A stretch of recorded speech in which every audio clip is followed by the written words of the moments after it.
Hello everyone, I'm Catherine and today I'm here to talk about the side effects of antidepressants that no one told me about.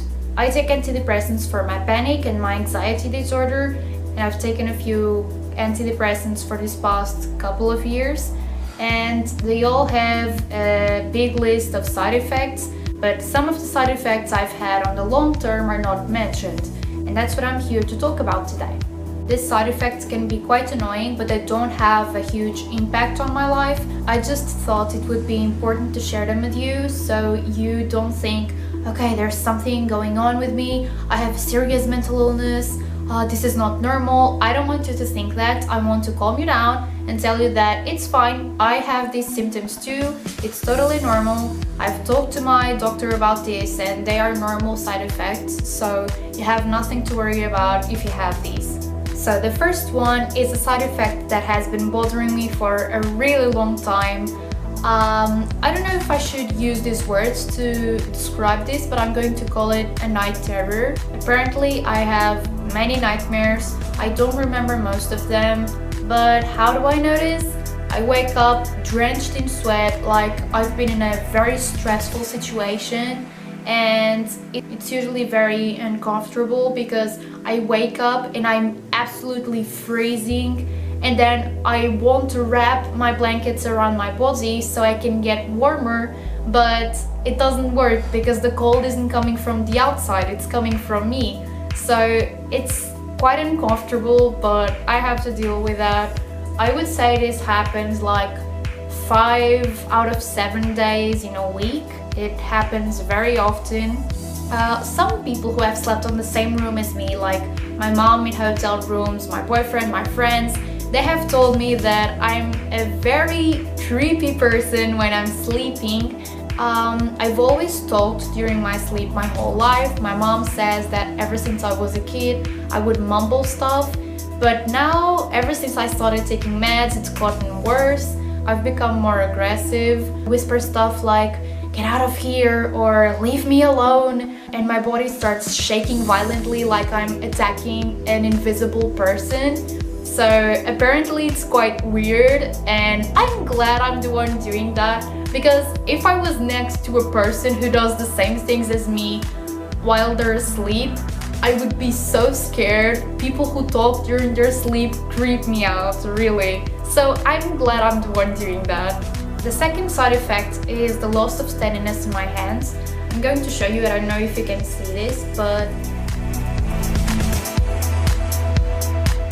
my hands keep moving, my hands keep shaking, so it's quite difficult to do some things sometimes. For example, when I'm writing on paper and I grab a pen, sometimes it's like I don't have enough strength to hold the pen, or I don't have control over my hand. In some words, my handwriting is quite weird. I don't know how to explain this.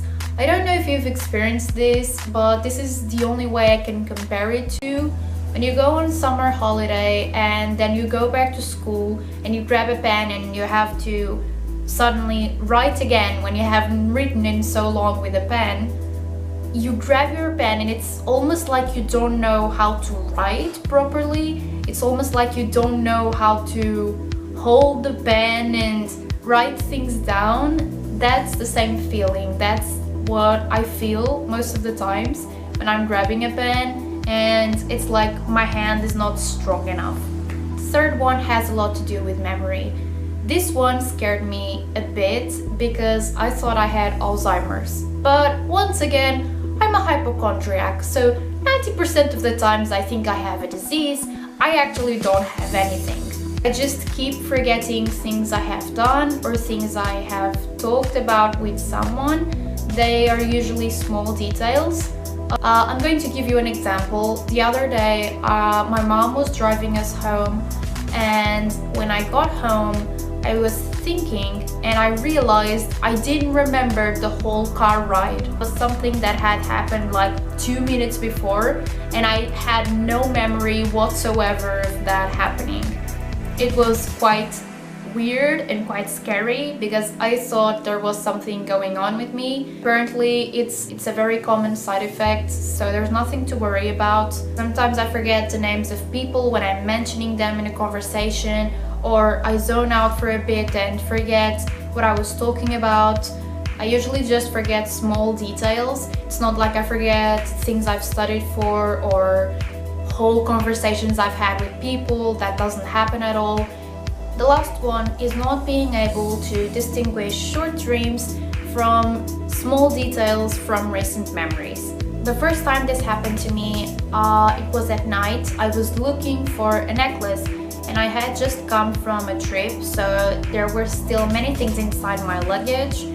I went to bed and then I had a dream that I would search for the necklace inside of my luggage and it was there. And then the next day in the afternoon I was thinking, did I really look for the necklace or was it just a dream? And then I went to look again inside of the luggage and the necklace wasn't there, so that I realized it had been a dream. But it was very confusing in that moment for me because it was very weird. How could I not distinguish a dream from a memory? It was quite weird back then, but now it's something that usually happens. This usually happens with comments, small comments people have made. I can't remember if those comments were real or if they were just part of my dream. So I go up to the person and ask them, hey, did you say this to me the other day, or did we have this certain conversation about a small detail? And people tell me, and then things get a lot clearer. That is all I have for today's video. I really hope this was helpful for some people. If you have these symptoms, I just want you to know that they're absolutely normal. If you have other symptoms that you think are not common or normal, just don't jump to conclusions and talk to your doctor about them and everything will be fine, really. Leave this video a thumbs up, comment down below the symptoms you've had while taking medication, and subscribe to my channel if you haven't yet. It means the world to me. Thank you so much. I'll see you on my next video. Bye!